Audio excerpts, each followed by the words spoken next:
Hello, this is Janet Michael. In addition to hosting the Valley Today each weekday at noon on the River 95.3, I also produce podcasts, and I'm excited to introduce you to a new podcast series in partnership with Lord Fairfax Community College. Having provided higher education and career training for the past half-century, LFCC is tightly interwoven into the fabric of the Northern Shenandoah Valley and Piedmont regions. Join me every week for conversations with current and former students to hear their funny and inspiring stories as we learn about their journey to higher education, the role that LFCC has played, where they are now, and where they plan to go. We'll also talk to current and former professors about their experiences and best memories of LFCC over the past 50 years. Get every single episode as they're released on our website at theriver953.com under the podcast tab, or you can subscribe for free in Apple Podcast, Google Podcast, on Spotify, Amazon Music, wherever you listen to podcasts. Just search for LFCC Stories.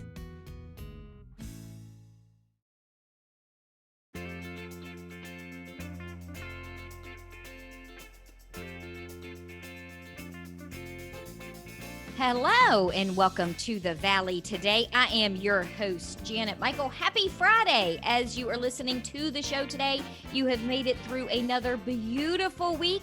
I think the weekend's going to be a little chillier, but I understand we're going to have sunshine. You can't go wrong with sunshine. And I have sunshine on the screen with me today. I mentioned at the end of yesterday's show that it was one of my favorite people on the planet I was having a conversation with today. Dr. Jeff Feit is Zooming with me. He is the Vice President of Population Health for Valley Health, and we're going to get a vaccination update. Dr. Feit, thank you for taking some time out of your day to give me an update on all things COVID vaccination related. So glad to be here. Thanks for having me back. So we were chatting a little bit before we started recording for the radio show, and you were talking about how excited and how proud you were of your team because they have really stepped up. And I wanted to make sure that everybody understands this work isn't happening in a vacuum. One person or two people, or even 10 people for that matter, aren't making this work. There are teams and teams of people in place to get these shots in arms in our community.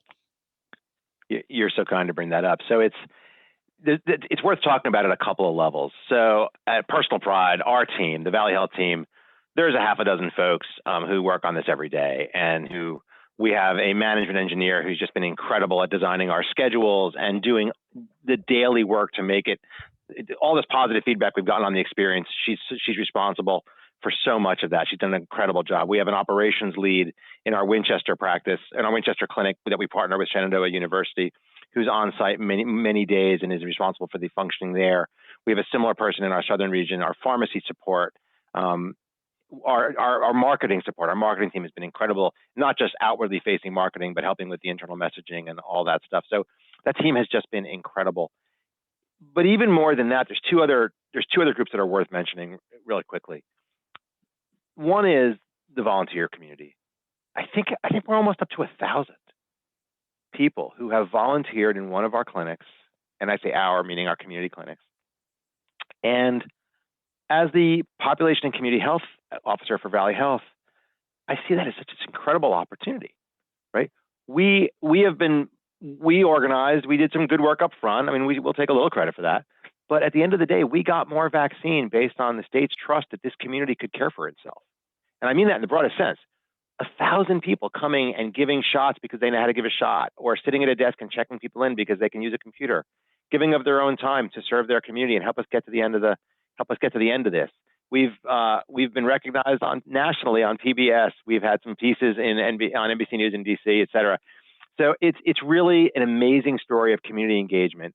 And then lastly, our three-way partnership with the Lord Fairfax Health Department, with Dr. Green and Leah Shirley and the rest of their team, and with Tracy Fitzsimmons, Mitch Moore, and the rest of the folks at Shenandoah University, has really just been this astonishingly successful partnership. And it's not just the vaccines. I could spend a whole hour talking about the partnerships. We should do that someday. But it's really been since the beginning of the pandemic, coming together initially with us and the health department, providing them advice on how to reopen and how to do so safely, helping with testing, working with the health department and Valley Health together on outbreaks in nursing homes and how we test those folks, providing PPE and other sorts of support. And then the health department really being the steward of this vaccine. I can't say it often enough. This is not Valley Health's vaccine. It's the state's vaccine, the federal government's vaccine. that they distribute through the states. They bought it, they paid for it. They give it to the states and say, get this in people's arms. And we are just thrilled to serve in that capacity to help get it in people's arms. As I mentioned to you earlier, for everybody at Valley Health doing this, it's other duties as assigned. We have not hired one person to be vaccine person. This is just people saying, this is the work we do. We are here to serve the community, and that's what that means today. And So you thank were you for asking telling that. me too that we're in that 75,000 range of vaccines that have been given out, that have been distributed to people in our community. Yeah, that's exactly right. So there's a map on the Virginia Department of Health website that shows per capita vaccine distribution. Since the very beginning of the vaccine efforts, our community has been amongst the highest vaccinated in the Commonwealth per capita. And candidly, if we're falling off a little bit, it's only because other people are finding their way into our clinics. I was down in Page County giving shots yesterday, and I saw a lot of really, really nice folks from Richmond and Northern Virginia. And I've heard that so too. That's okay. That a lot of people are traveling to get their vaccine. and folks ask us, well, what are you going to do about that? And the answer is, it's not our vaccine. It's not our vaccine to do with. Other health systems have come under some criticism, I think, for being overly controlling of who gets the vaccine. It's not ours. It's not ours. We're really working on the public service here, and hopefully that means serving our community locally because these are our neighbors and our friends, et cetera. But it's not ours. And I know we're going to talk about the registration process in the second segment, but before we get to that, can we talk for a minute about the side effects? Because there are so many misconceptions out there and people who think one thing but think something else. Explain to me side effects and why or if someone might get them. Sure. So first and foremost, so all three vaccines have similar side effects. The one-shot vaccine from Johnson & Johnson has probably the best side effect profile, and that's because it's a one-shot vaccine. So the first shot of all three vaccines is roughly the same, and then the second shot of the Moderna and Pfizer, you can have a little more side effects. So what are the bad side effects? So there's about a 1 in 20 to 30,000 risk of severe allergic reaction, and so it's still recommended that everybody be observed for 15 minutes. If you have a personal history of anaphylaxis, that's a life-threatening allergic reaction, that made you go to the emergency room at any point in your life or get cared for that, then you should be observed for at least 30 minutes. Okay, so that's the big deal. Everything else is what I would describe as a minor side effect. And minor side effects are fevers, body aches, sore arm, a headache, that sort of stuff. That's not coronavirus. I can say that again and again. It is not coronavirus. You can't get the coronavirus from the vaccine. That is the sign of your immune system reacting to the shot. So I do like to joke with my patients when I give them a shot. They say, "What if I get a really lot of muscle aches tomorrow?" I say, "That's how you know the vaccine's working." And that's true, right? The vaccine is creating a reaction in your body. The converse is not true. It doesn't mean that if you don't have that reaction that the vaccine's not working. It just means that you're one of the lucky ones that gets the vaccine effect without those side effects. There's a little controversy over whether taking aspirin or Tylenol after you get the vaccine might slightly reduce the effectiveness of that vaccine. I know some folks recommend not taking those. It's funny, I reviewed that literature yesterday, and it really is pretty mild. So you shouldn't take those things preventatively before the shot. But if you're having 101 fever after the shot, you can go ahead and take some Tylenol or some. And that makes sense too, because the truth of the matter is, vaccine or no vaccine, you are injecting something into your system that doesn't necessarily belong there. So a reaction to that shouldn't be that earth shattering. Yeah, it's true. I would argue that it does belong there, but yeah, in this case. But yeah, you're right. It's a foreign body, and we react to foreign bodies. Absolutely.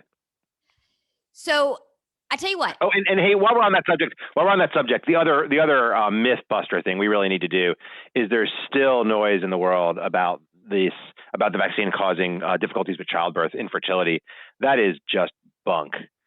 There is no evidence in the world that this vaccine creates difficulty with pregnancy, difficulty with child rearing, difficulty with current pregnancies, difficulty with future pregnancies. That is just not a thing. And there's been a lot of sort of anti-vaxxer propaganda about infertility in this vaccine, and there's simply no evidence that's true. Oh, well, that's good to know. I had no idea that was going on, but I do not have a dog in that fight. That fight has long since passed me by. And I know that it changes. The CDC recently released new guidelines if you've been vaccinated about wearing a mask and going out and about and interacting with family and friends and Yeah. in a public setting. You do still have to take some precautions, even if you've been vaccinated, right? Yeah. So what the CDC said I guess it was Monday, was that if a small group of adults are all vaccinated, fully vaccinated, which means they're a couple of weeks out from their last vaccine, then they can socialize what we would have called normally 2 years ago. So they can take off their masks and they can be in a room together, and they're all at very low risk. In addition, even more important to some of my older friends, if you are vaccinated and you have, let's say, grandchildren who are not vaccinated, you can go see your grandchildren and take off your mask as long as everyone in the grandchild's house is low risk. So this is the first baby steps towards saying, hey, if people are vaccinated, they can get back towards a little bit of normal. The big question in that remains, is it possible for people who have been vaccinated to spread this illness, even though they're unlikely to get it themselves? And the jury's still out.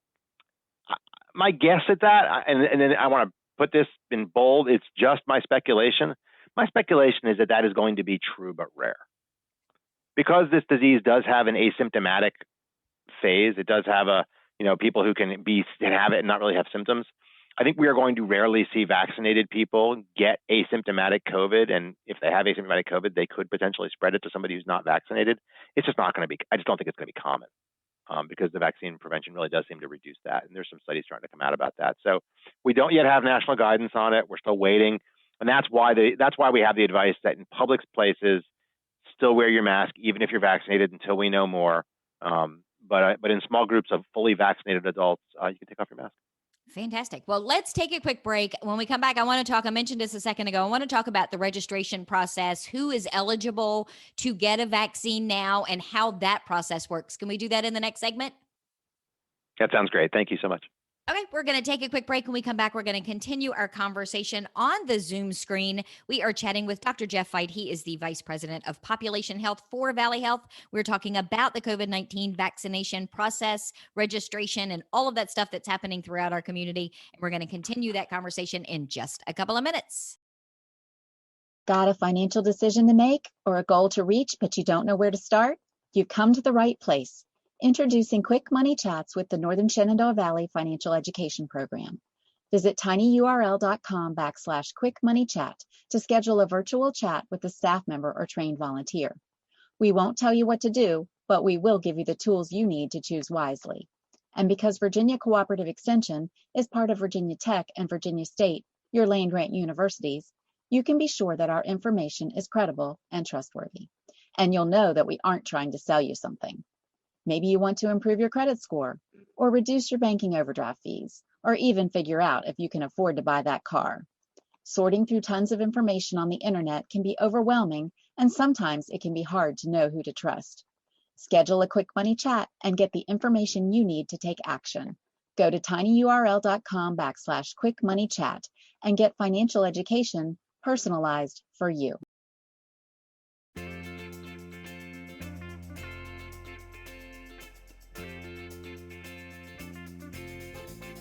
Welcome back to the Valley today. I am your host, Janet Michael. Happy Friday. As you are listening to the show today, we, of course, have pre-recorded our conversation on the Zoom screen. We are chatting with Dr. Jeff Feit. He is the Vice President of Population Health for Valley Health.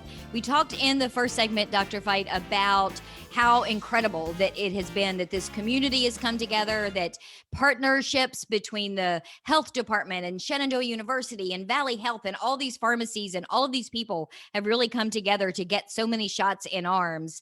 But let's talk for a second about, and I'll use myself as an example. So I am a 52-year-old, I can't believe I'm saying that on the radio, otherwise healthy female.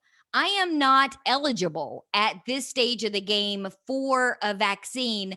Who is, and how do they get it? Yeah, so that's a great question. So let's start with who's eligible. So last week, with the approval of J&J, Johnson & Johnson, the one-shot vaccine, and we sat down with the health department, and I know the health department director sat down with each other, and we looked at the likely supply of vaccine going forward and decided that we were going to move forward into what we're describing as the full 1B category. So prior to that, then there's been some confusion. We were working off of a modified 1B category just because there wasn't enough vaccine. And we had worked with the health department hand in hand. And the goal really has been to get vaccine into the people's arms who are number one at most risk of dying from coronavirus. And that's very clearly by age. By decade of age, the likelihood of dying from coronavirus drops dramatically if you're over 80, over 70, over 60. So that's clear. And then the other side of that two list, the other column in that 2-column list was people that we really need to get vaccinated to get society back functioning. And that was first responders, police, correctional facilities workers, and secondary school teachers, primary and secondary school teachers. And so those were the 2 lists we were working off of for the last 4 to 6 weeks. Now we're in the full 1B. So that includes people over 65, people 18 to 64, it depends on which vaccine we're working with, 16 or 18, depending on the vaccine, because they're approved at different ages. So from the approval age up to 64, with a health condition that puts them at greater risk of dying from coronavirus. And so those are obesity and diabetes would be the top 2, lung disease, heart disease.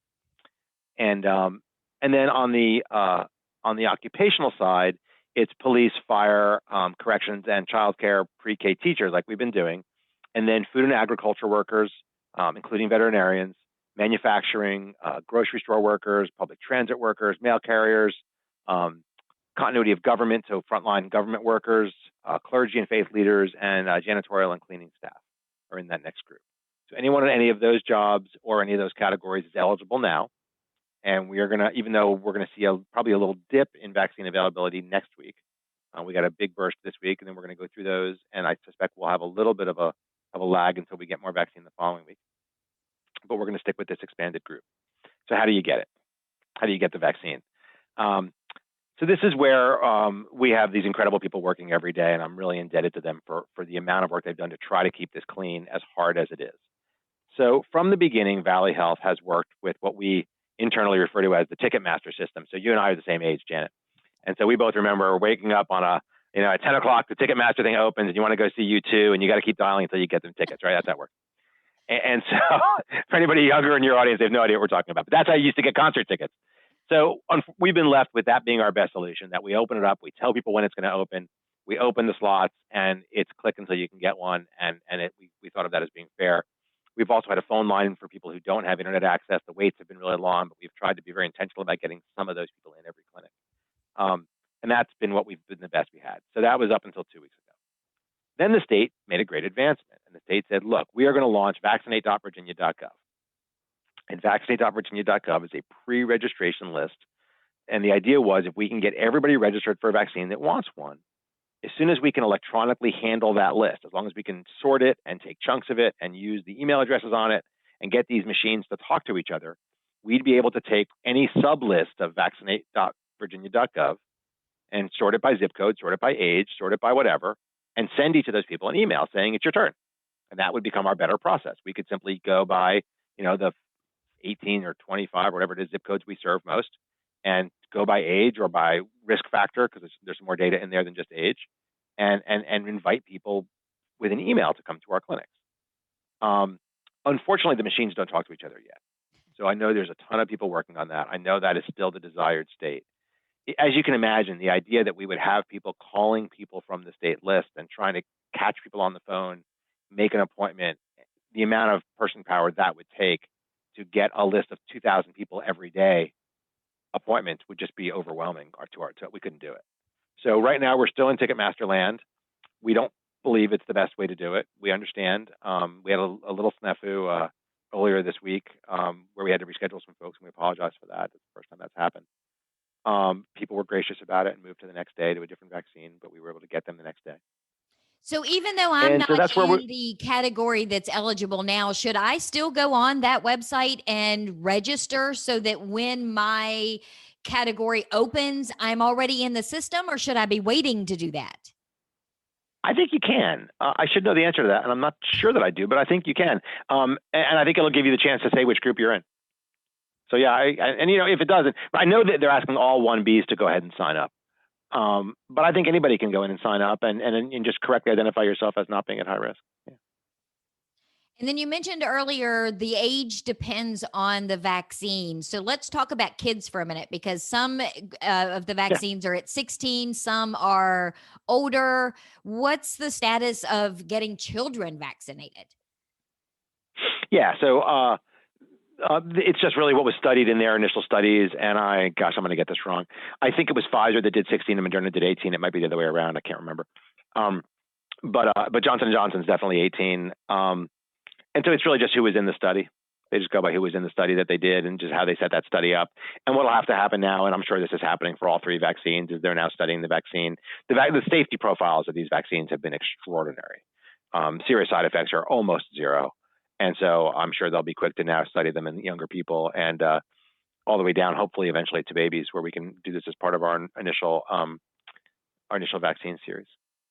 Now, do you foresee that we're going to still have all three vaccines available in our area? Do you think we're going to start getting more of the Johnson & Johnson and less of the Pfizer and Moderna? Is it going to be a mix? Do you have any idea, or you just open up the box and see what's inside when they come? Yeah, I don't know. I've heard different things over the months. I guess I've developed a belief over time that we would always be a better candidate for Pfizer's vaccine because we can handle it. It still requires that super cold storage and handling, and we know how to do that now. So I think we're going to get all three. It's interesting. I know you didn't ask this question, but I'll share it with your audience just because I find it interesting. One question I think is really an interesting one, and one that we talk about a lot amongst us in the health department and some of our colleagues, is how do we get this into regular places? Pharmacies and doctors' offices, and some of the local pharmacies have been willing to jump in. One of the local pharmacies did a large clinic at Lord Fairfax, 800 shots last week. That's great. But until we get this as part of day-to-day business in our primary care offices and in our pharmacies where you can just come in and get a shot, and we still have sort of event-based vaccines, it's still going to be rough because we still have to staff all those things, which is that huge volunteer effort and all that expertise. The challenge is a couple of things. One is the ultra-cold storage, and we can help with that. Even if Valley Health had to drive around and deliver a vaccine every day, we could do that theoretically. The real challenge is, how do you get to a square number of shots at the end of the day so you don't waste any? I know that sounds trivial, but the vaccine vials are 5, 6, and 10. 5 for Johnson & Johnson per vial, 5 for Johnson & Johnson, 6 for Pfizer, and 10 for Moderna. And we could drop 3 vials at a primary care office in the morning, and then they just have to get to a round number. So we're working that with, there's a couple of doctors' offices that have signed up. We're going to work hard to get this into primary care offices, hopefully in the next month. And we'd like to get it not just in Valley Health's offices, but in all the primary care offices in our communities, as a way of really having this become day-to-day life. We can do 2,000 a day at the Wilkins Center here in Winchester, or we can have 50 docs give 40 a day each. And I think that's a big misconception too, that people didn't realize when the vaccines were first starting their distribution, is that it wasn't one vaccine per bottle, per vial. There were multiple ones in there, and you had to know how much each vial had in it. So if it's 10, okay, how much of that 10 gets me 10 of those? It was a little more complicated than, okay, I've got 10 bottles, I've got 10 vaccines. It was a little more complicated even than that, because this gets a little bit into the sciencey weeds, but those mRNA vaccines are pretty fragile. Like, it was down to don't shake it, swirl it. Because what we said to Pfizer, so I love telling the story. People ask, and I think some of the concern about the vaccines is born out of some misunderstandings around this process. People say, well, it got here so fast. How could it possibly be safe? Well, we asked a different question, so we got a different answer. If we say to a manufacturing company, deliver us a shelf-stable, easy-to-use, easy-to-handle, customer-friendly vaccine, that might take 3 years. If we say, just give us anything that works, that goes a lot faster, right? So it works and it's safe is a different set of criteria. So that's why they reached for this mRNA technology that was on the shelf, and it has been used before in smaller settings. It's not brand new. But they knew they could use it. They just didn't know, they didn't know how to make it. They still don't know how to make it so it's really easy to handle and shelf-stable. So what we have is a very simple vaccine. It's only got 4 or 5 ingredients. That's why the allergies are so rare. There's almost nothing in it. It's just the mRNA and a carrier molecule. It's like 4 ingredients. And so the problem is it's a fragile little molecule, and if you shake it, you break it. So that's what's interesting about the process and how we got here so fast, is we just said go and get us something that works and is safe. And that's how we turned it around much more quickly. And then there's other parts of that. I love telling that story is, one thing I really do think the federal government got right in Warp Speed is saying, look, we bought it. It's on us. Make it. As soon as you know it's likely to be safe and effective, start making it. And as you can tell from the supply issues we're having now, they didn't even go fast enough. But even that saved us a year. Most of the time what will happen is you approve a new vaccine and then they start thinking about how to make it. And then we saw the Right. news. The big news thing was that Merck has agreed to step in, and I don't know whether that was because they were not necessarily asked, but told, "Hey, this is something you need to start doing." But again, you're making history with how these partnerships are happening for the good of the entire country. Absolutely. This is a once in a lifetime, I hope, event. And I think it's going to take us years to really understand what we've been through. And I am personally just really proud and optimistic about the partnerships and the collaborations that have come from this, sort of interrupting our normal day-to-day work in important ways to say, hey, here's what we can really solve. And, I can't wait to get rid of coronavirus, but I'm going to miss that. The incentive to get together and solve problems has been extraordinary. Well, on that note, I'm not going to miss coronavirus. No, me neither. Thank you for taking some time out of your day to give me an update. It's always uplifting to know that we've got good people in charge with good intentions who know what they're doing, and that we are going to be out of this soon. The light at the end of the tunnel is getting bigger and bigger, and it's really not a train. Yeah, thank you so much for having me and for keeping some attention on this, and for making sure we get a chance to talk about all the amazing people making this happen. And just really proud to be a part of the team that's doing it. Our folks, the Shenandoah University folks, the Lord Fairfax Health District folks, and all the volunteers. Just great place to live. I will be back on Monday. I'll have a brand new episode of The Valley Today ready to go for you. I am actually recording it this afternoon as you're listening to this on Friday. It is Strolling Strasburg on Monday. So come on down to Main Street in Strasburg, wear your mask, and walk around and record the radio show with me for Monday if you want. I'll be back a few minutes after noon. Meet me here then.